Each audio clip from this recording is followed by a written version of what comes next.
Assalomu alaykum, hammaga yaxshi kayfiyat. Mana hozir sizlar bilan biz Dubay haqidagi yana bitta videomizni olamiz. Ya'ni bu videoda ko'rishdan sizlarga manfaatlar nima bo'ladi?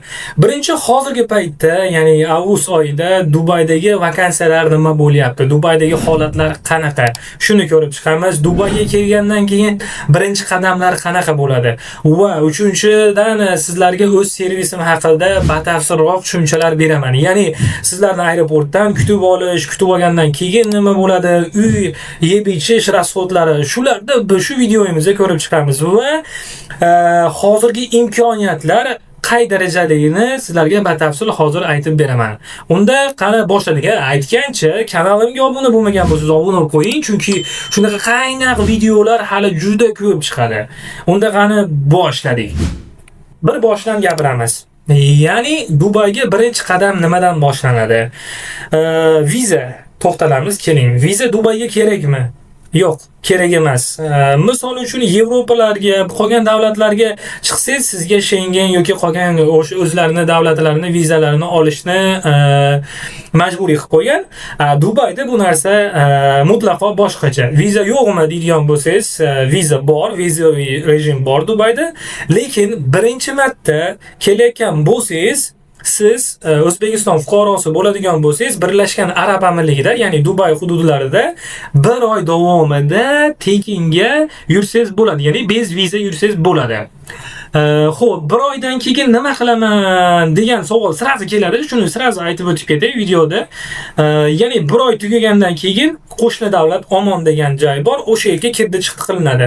Rasxodi $100 bo'ladi. Xo'p, birinchi etap viza kerak emas ekan, shu sababli O'zbekiston havo yo'llaridan yoki bo'lmasam Centriumdan biletni olib yo'lga chiqsanglar bo'ladi. Kelganinglardan keyin bilasizlar, servis qo'yganman. NR shift minus uzastroga yozsanglar, aeroportdan kutib olish, kutib olgandan keyin uy joy topib berish va bu yerda ish uchun yaxshigina rezyume CV deyiladi. Hozir bilasizlar, hozirgi kunda juda ham ko'p insonlar kompaniyalar to'g'rirog'i AI yordamida ishchilarni qabul qilyapti. Ya'ni tezroq nabor bo'lish uchun. Shunga o'tadigan bir yaxshi CV qilib berib, qayerdan ish qidirish kerak, qanaqa qilib ish qidirish kerakligini batafsil ma'lumotlarni beraman. Yana qaytarib o'taman, aeroportdan kutib olish, uy joy topib berish, kelganingizdan keyin yaxshi bir rezyume CV qilib berish va yana siz Dubayda qanaqadir qiyinchilikka duch kelsangiz, o'z maslahatlarimni berib boraman. Ya'ni sizni bitta tanishingiz bo'ladi, qo'pol qilib aytganda.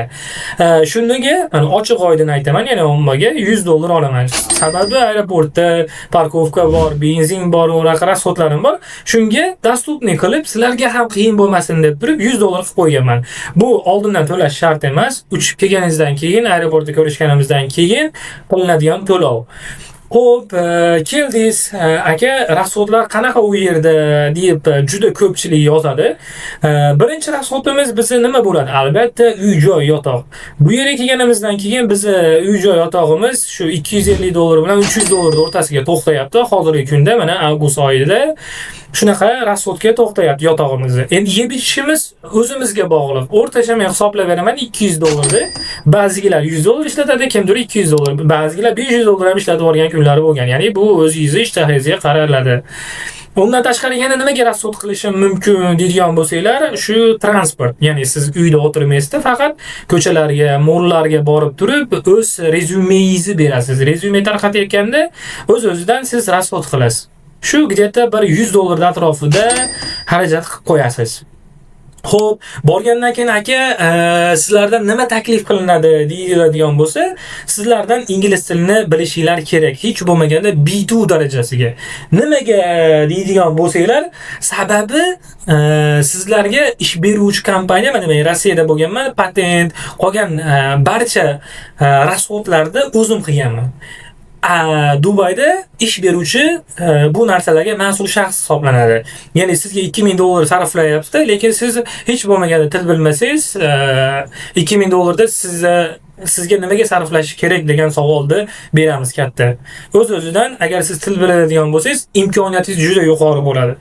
Bu yerda unaqa qiyin ishlar yo'q. Hammasi shu servis sohasida, ya'ni xizmat ko'rsatish sohasida, ya'ni sotuvchilikda yoki bo'lmasam ofitsiantlikda yoki bo'lmasam maklerlikda, shunga o'xshagan sohalarda ishlasanglar bo'ladi. Xo'p, kimga agar plan qilib Dubayga yo'lga chiqmoqchiman deydigan bo'lsanglar, mana nr shift-uzastroga yozasizlar. Inshaalloh nasib bo'lib qolgan bo'lsa, sizlarni o'zim kutib olaman. O'ylaymanki, sizlarga ma'lumotlar foydali bo'ldi va kelasi videoda qanday video olib chiqishimni xohlaysizlar? Qanaqa ma'lumotlar sizlarga qiziq bo'lyapti? O'z fikringizni kommentariyada izohda qoldiring. Men o'shanga qarab turib videolarni olib chiqaman. Unda mana kelasi videoda ko'rishguncha xayr.